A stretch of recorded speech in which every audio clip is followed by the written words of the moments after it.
आज का चक्र मूलाधार चक्र है। ये मूलाधार चक्र पे समझने के पहले इसकी स्थिति समझना आवश्यक है। एक कहानी बड़ी प्रचलित है कि पार्वती जी नहाने गई थी और गणेश जी उसकी सुरक्षा के लिए पहरेदारी करते हुए द्वारपाल के रूप में बैठे हुए थे।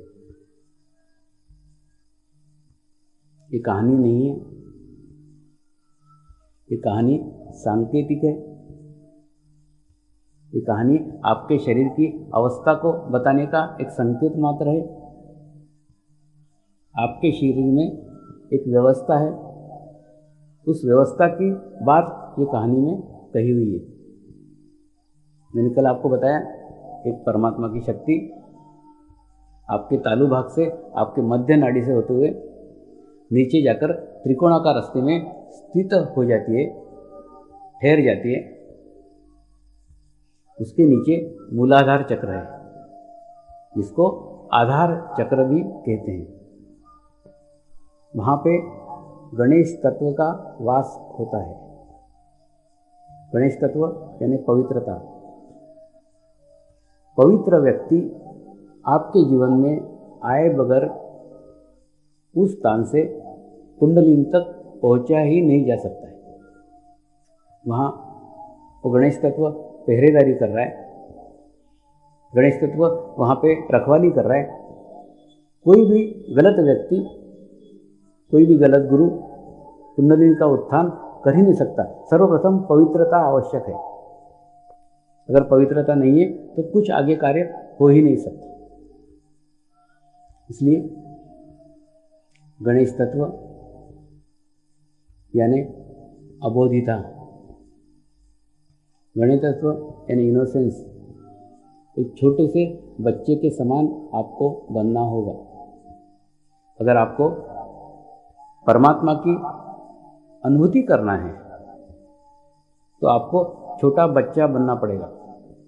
परमात्मा ने जब आपको पैदा किया तब आप जिस अवस्था में थे उस अवस्था तक आपको पहुंचने का है। परमात्मा ने आपको जैसा बनाया है वो मूल स्वरूप में आप आए बिना आपकी प्रगति संभव ही नहीं है। आपको उस मूल स्वरूप में आना होगा। मूल स्वरूप में आना होगा यानी आप जन्म लेने के बाद आपके साथ नाम जोड़ा गया है, आपके साथ जाति जोड़ी गई है, आपके साथ भाषा जोड़ी गई है, आपके साथ धर्म जोड़ा गया है, आपके साथ देश जोड़ा गया है। ये सारे बाहरी आवरण आपके ऊपर लादे गए हैं। आप ये लेके पैदा नहीं हुए थे। आप जिस घर में पैदा हुए उस घर का धर्म आपके साथ चिपका दिया गया, वो लेके आप पैदा नहीं हुए हैं। तो आपको उस मूल स्वरूप में जाना होगा। ये सब बातों से जब आप ऊपर उठेंगे, ये सब आपके कवर जब आप उतारेंगे, तब आप मूल स्वरूप में जाएंगे। और मूल स्वरूप में जाने के बाद में ही अनुभूति संभव है। तो परमात्मा ने जैसा आपको बनाया था, ये सारे आवरण, सारे कवर आपने ही आपके ऊपर चढ़ा रखे हैं। ये सब कवर उतार के फेंकना होंगे, तभी आप उस लायक हो जाएंगे कि परमात्मा की अनुभूति प्राप्त कर सके। गणेश तत्व पवित्रता का नाम है। गणेश तत्व पवित्रता का नाम है। पवित्रता आए बिना इस मार्ग में प्रोग्रेस हो नहीं सकती, इस मार्ग में उन्नति हो नहीं सकती। इसलिए आवश्यक है आपके जीवन में वो अवधिता है। छोटे बच्चे के समान आप निष्कलंक बने, निष्पाप बने। इन सब बातों से दूर रह के आप अपने आप को शुद्ध बच्चा समझिए, छोटा बच्चा समझिए। तो ही प्रोग्रेस संभव है, प्रगति संभव है। पवित्रता होने के बाद हमारा चित्त की शुद्धि होती है।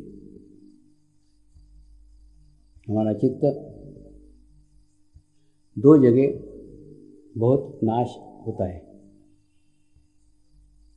प्रथम, हमारा खाने में अत्यधिक चित्त होता है। हमको इसी प्रकार का खाना चाहिए, यही चाहिए।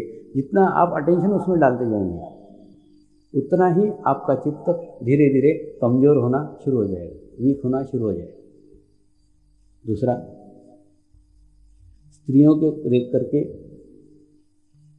अगर आपके मन में गंदे गंदे विचार आ रहे हैं, आपके मन में बुरे बुरे विचार आ रहे हैं, तो समझ लीजिए आपका मूलाधार चक्र ही पकड़ा हुआ है।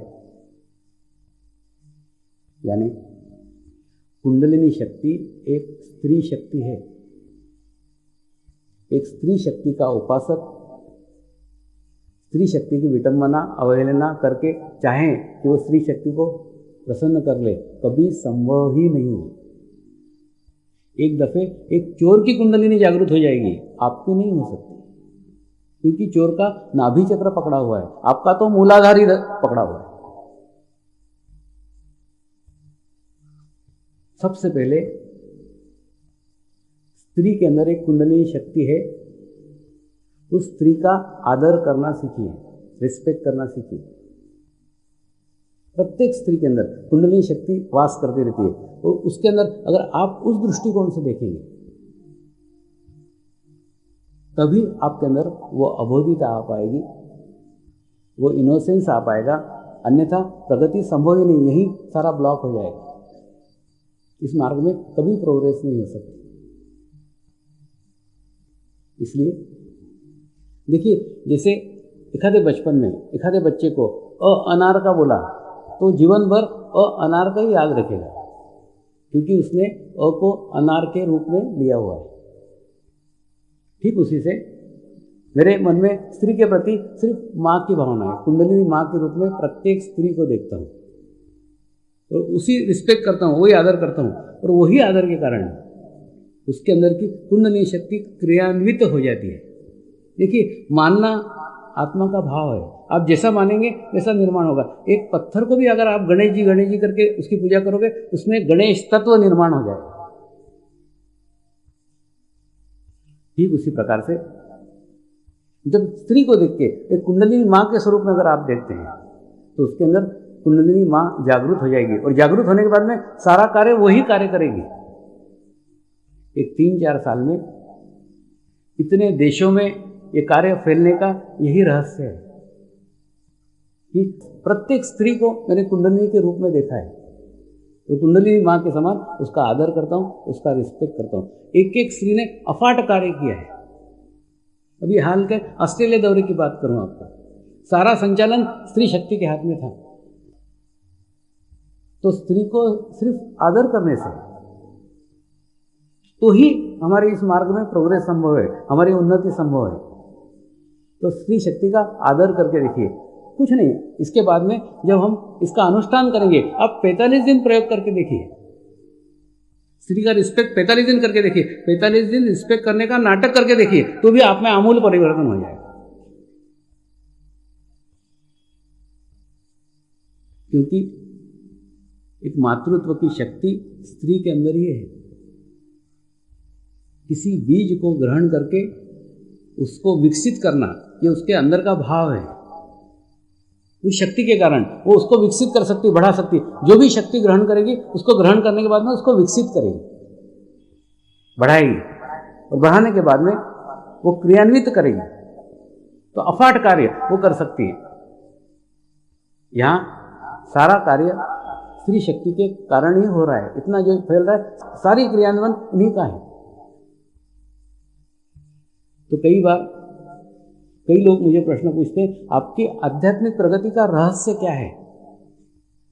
तो मैं उनको यही बताता हूँ कि मैंने प्रत्येक स्त्री के अंदर कुंडलिनी शक्ति का दर्शन किया है। दर्शन करने के बाद जैसे मैं उसको शक्ति मानने लग जाता हूँ, तो शक्ति क्रियान्वित हो जाती है। सारा मानने का खेल है। आप आपके पत्नी को स्त्री शक्ति मान करके देखो, 45 दिन नाटक करके देखो, उसमें स्त्री शक्ति निर्माण हो जाएगी। ये कोई पुस्तक के बोल नहीं है, ये मैं मेरे अनुभव आपको बता रहा हूं। मेरे जीवन में भी मैं यहां तक पहुंचा हूं सिर्फ मेरे पत्नी के सहारे पहुंचा हूं, अन्यथा यहां पहुंचना संभव ही नहीं था। अभी मैं ऑस्ट्रेलिया में गया तो मैंने भारतीय नारी के बारे में बताया कि विश्व में सबसे कम डाइवर्स भारत में होते हैं। शादी के संबंध विच्छेद दुनिया का आप पूरा रेशो देख लो, सबसे कम हमारे भारतीय नारी के होते हैं। तो उन्होंने कारण पूछा कि आपके यहाँ क्या कारण है कि भारतीय नारियों का कभी संबंध विच्छेद नहीं होता है या कम होता है। मैंने उनको बताया हमारे यहाँ एक कहानी बड़ी प्रचलित है, तो कहानी आज मैं आपको बता रहा हूँ। वो कहानी थी द्रौपदी की। द्रौपदी ने बहुत तप किया और तप करने के बाद में परमेश्वर को इच्छा की, हे परमात्मा मुझे खूब शक्तिशाली बलाढ्य पति मिलना चाहिए। परमात्मा ने कहा तथास्तु। फिर दूसरा वर मांगा, मुझे बहुत अच्छा धनुर्धारी पति मिलना चाहिए। परमात्मा ने कहा तथास्तु। उसके बाद में उसने कहा मुझे बहुत धर्मात्मा पति मिलना चाहिए। उसने कहा तथास्तु। तो युधिष्ठिर उसको धर्मात्मा पति के रूप में मिला, शक्तिशाली उसको भीम के रूप में मिला, धनुर्धारी के रूप में अर्जुन मिला। तो कहने का मतलब फिर उसने कहा मुझे एक सुंदर पति मिलना चाहिए, तो उनको नकुल मिला। तो फिर उन्होंने कहा एक मेरे को अच्छा भाला फेंकने वाला पति मिलना चाहिए जो एक्सपर्ट हो उसके अंदर, तो उसको सहदेव मिला। लेकिन परमात्मा ने कहा ये पांचों बातें एक पति में नहीं हो सकती, इसलिए तेरे को 5 पति देता। तो ये कथा हमारे भारतीय नारी को मालूम है, उसको मालूम है ये पति को मैं झेल रही हूँ, इसको छोड़ा दूसरा आएगा पता नहीं इससे भी ज्यादा खराब आएगा, तो इसलिए बाद में पछतावा करने से अच्छा इसी को झेल लो। इसलिए हमारे यहाँ की नारियां कोई पति नहीं छोड़ती। तो बोले हाँ ये कहानी हमारे यहाँ बताने की तरीके है। तो ये कहानी उनको भी बहुत अच्छी लगी, बोले हाँ ये बात सही है। तो कई पत्नियां वहां पति छोड़ने का विचार कर रही थी, उनको इससे प्रेरणा मिली कि हो सकता है बाद में जाके ऐसा लगे कि पहले वाला ही ठीक था। तो ऐसी नौबत यहां नहीं आती, इसलिए पत्नियां विचार नहीं करती ऐसे। देखिए क्या रहता है, सब चीजें एक जगह मिलना संभव ही नहीं है। आप अपने आप को सुधार लो, दूसरा स्वयं सुधर जाएगा। दूसरे को सुधारने की कोशिश में हम अपने आप को खराब कर लेते हैं। इसलिए अपने आप को संतुलित रखो, अपने आप को बैलेंस रखो, दूसरा ऑटोमेटिक सुधर जाएगा। दूसरा, स्त्री घर की सप्लाई लाइन है। मतलब अगर आपको किसी कुटुंब को सुधारने का है, किसी फैमिली को सुधारने का है, तो आप स्त्री की स्थिति अच्छी कर दो, बाकी सारी स्थिति ऑटोमेटिक अच्छी हो जाएगी। जैसे एक किसान खेत में जब पानी देता है तो वो एक टंकी के अंदर कुछ केमिकल डाल देता है, सारे केमिकल प्रवाहित होकर सारे खेत में फैल जाते हैं। ठीक उसी प्रकार से पत्नियों के हाथ में घर की पूरी रसोई रहती है। रसोई वो स्थान है जिस स्थान से घर के प्रत्येक मेंबर में अच्छी ऊर्जा और खराब ऊर्जा दोनों ही प्रवाहित हो सकती है। इसलिए अगर घर की स्त्री अच्छी आध्यात्मिक स्थिति में हो तो अच्छे आध्यात्मिक स्थिति में खाना बनाएगी और एक अच्छे वाइब्रेशंस खाने के द्वारा प्रत्येक घर के अंदर प्रसारित होंगे। मैं एक बार बर्मा में शिविर ले रहा था, तो वहाँ पे एक डॉक्टर आके झाड़ू पोछा कर रही थी और वो झाड़ू लगाते लगाते एक मंत्र बोल रही थी, मैं झाड़ू लगा रही हूँ, मैं झाड़ू लगा रही हूँ, मैं झाड़ू लगा रही हूँ, मैं झाड़ू लगा रही हूँ। मैंने बड़े गौर से सुना, मैंने कि ये मंत्र तो किसी से नहीं सुना। तो उसको पूछा ये मंत्र तेरे को किसने दिया? बोले कुछ नहीं स्वामी जी, मैं जब आपका कार्य कर रहा हूँ तो मैं मेरे अपने आप को समझा रही हूँ कि मैं आपका कार्य कर रही हूँ, मेरे विचार इधर उधर नहीं जाए, भूतकाल में नहीं जाए, मेरे समस्याओं में नहीं जाए, इसलिए मैं अपने आप को एहसास दिला रही हूँ कि मैं झाड़ू लगा रही हूँ, मैं झाड़ू लगा रही हूँ, मैं झाड़ू लगा रही हूँ, मैं झाड़ू लगा रही हूँ। बहनें इस डॉक्टर को गुरु बना ले। और जब आप रोटी बनाती है, आपके पूरे खाने के अंदर सबसे खतरनाक आइटम है रोटी। क्योंकि आपके हाथ का स्पर्श सबसे अधिक किसी चीज को होता है तो वो रोटी। चावल तो ऐसे ही पक जाते हैं, सब्जी भी ऐसी हो जाती है, दाल भी ऐसी हो जाती है, लेकिन रोटी सबसे खतरनाक, उसको बनाते समय विशेष देखिए कि आपकी स्थिति कैसी है। अगर आपकी स्थिति संतुलन में नहीं है, आपकी स्थिति बैलेंस नहीं है, थोड़ी देर के लिए बाहर जाइए, ध्यान कीजिए, अपने आप को बैलेंस कीजिए, अपने आप को संतुलित कीजिए, और उसके बावजूद भी अगर संतुलन न बने तो फिर मंत्र बोलिए, मैं रोटी बना रही हूँ, मैं रोटी बना रही हूँ, मैं रोटी बना रही हूँ, मैं रोटी बना रही हूँ। तो ऐसा करते करते आपको एहसास होगा कि आप रोटी बना रहे हैं। तो क्या होगा, एक निर्विचारता की स्थिति रोटी बनाते समय आपको प्राप्त होगी। वो रोटी खाके जो भी व्यक्ति खाएगा, जो भी परिवार का सदस्य खाएगा, उसको भी निर्विचारता की स्थिति प्राप्त होगी और घर में एक शांति और आनंद का वातावरण निर्माण हो जाएगा। और समझ लो, एक आध दिन आपने गुस्से के अंदर रोटी बनाई, तो बनाने के बाद में किसी को खिलाई, तो खिलाने के बाद में फिर घर में जो भूचाल आएगा उसका भी एग्जाम्पल लेके देख सकते हैं। सारे प्रयोग है, ये प्रयोग किए हुए हैं, आप एक आध दिन करके देखो, आपको बराबर उसके अनुभव आएंगे। तो सब प्रयोगों से आप जान सकते हैं कि अगर आपकी स्थिति अच्छी है तो आप पूरे परिवार की स्थिति अच्छी बना सकती है या खराब बना सकती है। तो आपके ऊपर निर्भर है, आप अच्छा देना चाहती है, खराब देना चाहती है, दोनों ही आपके हाथ में है। तो अगर आप अच्छी स्थिति में रहती है तो आप अच्छी स्थिति उनको प्रदान कर सकती है। दूसरा, समझ लो पति चिड़चिड़ करता है, पति गुस्सा करता है, तो अपने भीतर का मातृत्व का भाव जागृत कर लो। मातृत्व का भाव जागृत कर लो यानी जैसे आपको दो बच्चे हैं, एक बच्चा है जो तंदुरुस्त पैदा हुआ है, खाता है, पीता है, सोता है, वो कुछ रोता नहीं है, चिल्लाता नहीं है, शांत है।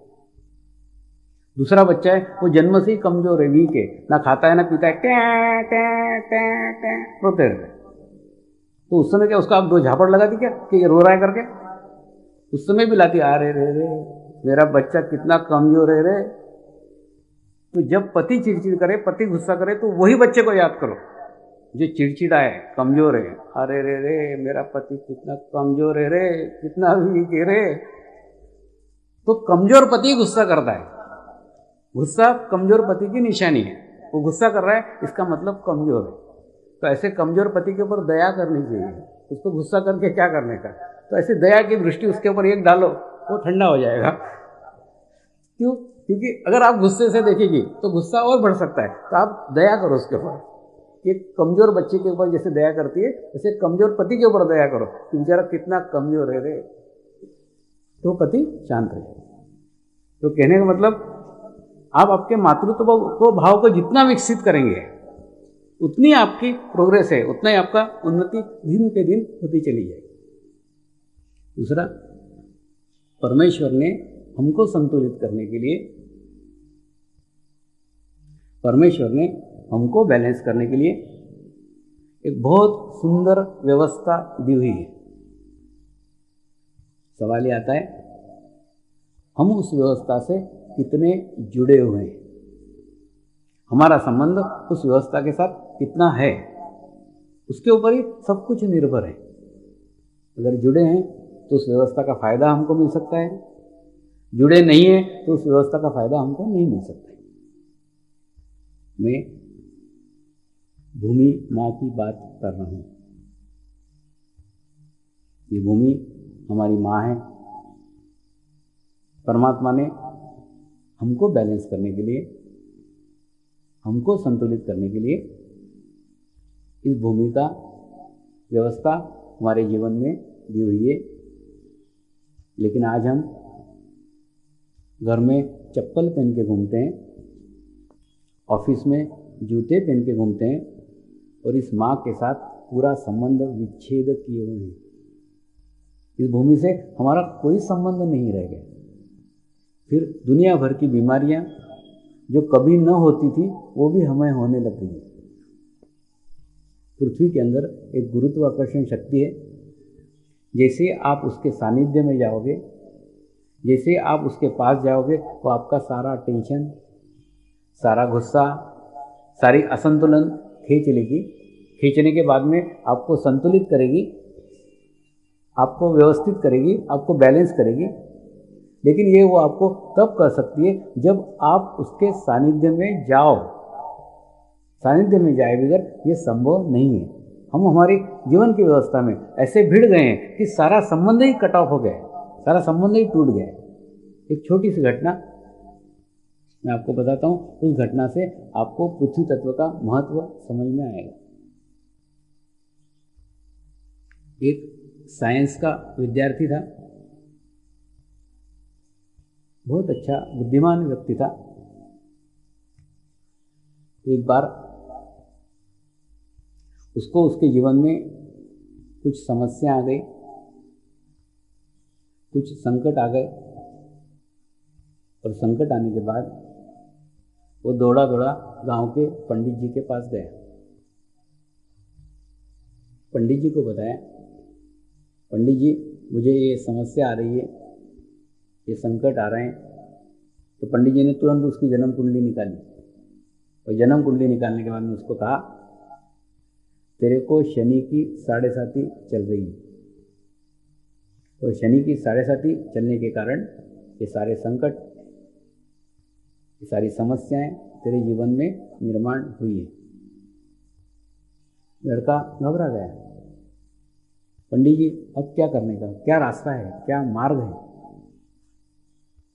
पंडित जी बोले, मेरे पिताजी कहा करते थे कि जब ऐसी शनि की 7.5 हो तब सवेरे नहा धो करके पीपल के वृक्ष के नीचे जाकर एक दीपक जलाना चाहिए, पीपल के वृक्ष को 11 परिक्रमा करना चाहिए, और उसके बाद में 1 लोटा जल चढ़ाना चाहिए। ऐसा अगर तू 45 दिन करेगा तेरी समस्याएं दूर हो जाएगी। लड़के का पंडित जी पर पूर्ण विश्वास था, पूर्ण निष्ठा थी। दूसरे दिन से उसने शुरू किया, रोज सवेरे नहाता था, नहा धो करके गांव का जो पीपल का वृक्ष था बड़ा, उसके नीचे जाकर एक दीपक जलाता था। उसके बाद में 11 परिक्रमाएं करता था, और परिक्रमा करने के बाद में 1 लोटा जल उस पीपल को अर्पित करता था। उसके बाद में अपने कार्य में चला जाता था। ऐसे 45 दिन हो गए,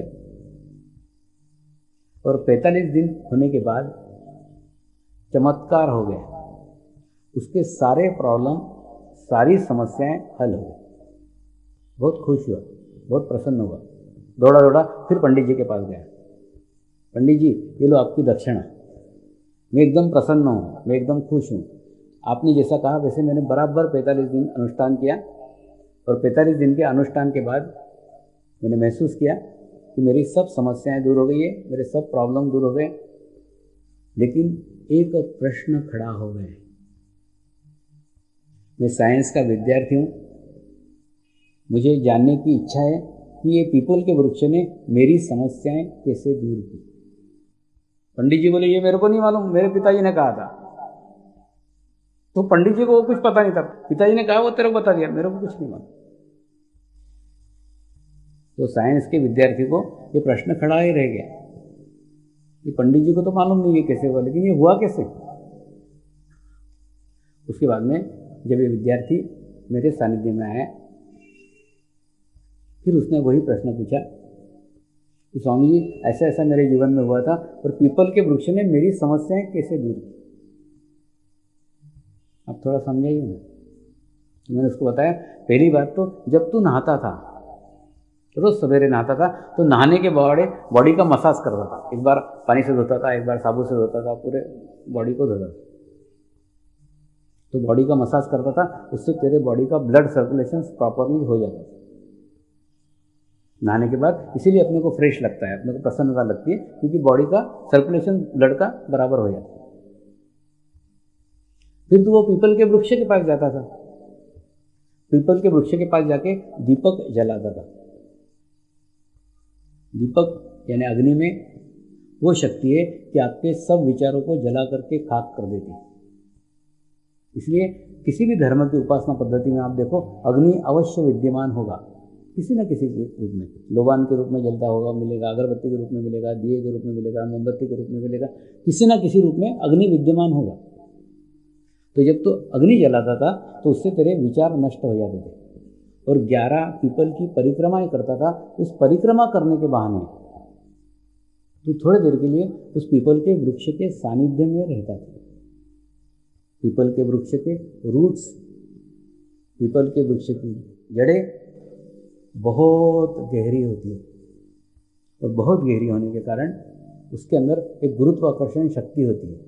उसके सानिध्य में जैसे आप जाओगे, आप शांत हो जाओगे, आपको अच्छा लगेगा। तो सारा गुरुत्वाकर्षण शक्ति से तेरे सारी समस्याएं, तेरे सारे टेंशन, तेरे सारे भय, तेरे सारे कुविचार वो पीपल के वृक्ष की जड़ें खींच लेती थी। फिर तू बचा हुआ एक लोटा पानी चढ़ाता था। तो जो पानी चढ़ाता था, पानी चढ़ाने के बहाने तू तेरे दोष उस पीपल के वृक्ष को अर्पित कर रहा था। तो पीपल के वृक्ष ने तुझे संतुलित किया है, पीपल के वृक्ष ने तुझे बैलेंस किया है। बाद में एक बैलेंस व्यक्ति के प्रयत्न बैलेंस होते हैं, बैलेंस व्यक्ति के प्रयत्न के बाद उसका रिजल्ट भी बैलेंस आता है। तो पीपल के वृक्ष ने तुझे संतुलित किया। पीपल के वृक्ष ने संतुलित करने के बाद में तूने संतुलित होकर प्रयास किए, और संतुलित प्रयासों के कारण तेरा रिजल्ट भी संतुलित आया। पीपल के वृक्ष ने तेरे कोई कार्य नहीं किए हैं, सारे कार्य तूने ही किए हैं, लेकिन तेरे को संतुलन करने का महत्वपूर्ण कार्य उस पीपल के वृक्ष ने किया हुआ है। ठीक उसी प्रकार से सद्गुरु का है। सद्गुरु आपके कोई कार्य नहीं कर सकता, न करता है, क्योंकि कार्य करने से परे उसका स्थिति है। सिर्फ आपको संतुलित करने का कार्य, आपको बैलेंस करने का कार्य सद्गुरु के सानिध्य में घटित हो जाता है। सद्गुरु उसको भी करता नहीं है, सिर्फ उसके सानिध्य। पीपल का वृक्ष ने कुछ किया क्या? कुछ नहीं किया, सिर्फ उसके सानिध्य में सब कुछ प्राप्त हो गया। ठीक उसी प्रकार से सद्गुरु के सानिध्य में आप एक संतुलित स्थिति को प्राप्त करते हैं। थोड़ी देर के लिए आप आपके टेंशन भूल जाते हैं, थोड़ी देर के लिए आप आपके प्रॉब्लम भूल जाते हैं, थोड़ी देर के लिए आप आपके विचार भूल जाते हैं, और एक निर्विचार अवस्था जिस प्रकार उस विद्यार्थी को पीपल के वृक्ष के सानिध्य में मिली, ठीक उसी प्रकार से एक निर्विचार अवस्था आपको भी सद्गुरु के सानिध्य में मिलती है। फिर आपके प्रयास संतुलित होना शुरू हो जाते हैं, और जब आपके प्रयास संतुलित होना शुरू हो जाते हैं, परिणाम संतुलित ही आएंगे। इसलिए सद्गुरु आपके कोई कार्य नहीं करता, सद्गुरु आपको संतुलन करने का, आपको बैलेंस करने का कार्य आपके जीवन में करता है, और करने के बाद में सब बैलेंस, सब संतुलित होना शुरू हो जाता है। इसलिए संतुलन महत्वपूर्ण है। वो तभी प्राप्त हो सकता है जब हम पृथ्वी के सानिध्य में आएंगे। कई बीमारियां, कई रोग हमने सिर्फ इसलिए आमंत्रित किए हैं क्योंकि पृथ्वी माँ को हम छोड़ चुके हैं।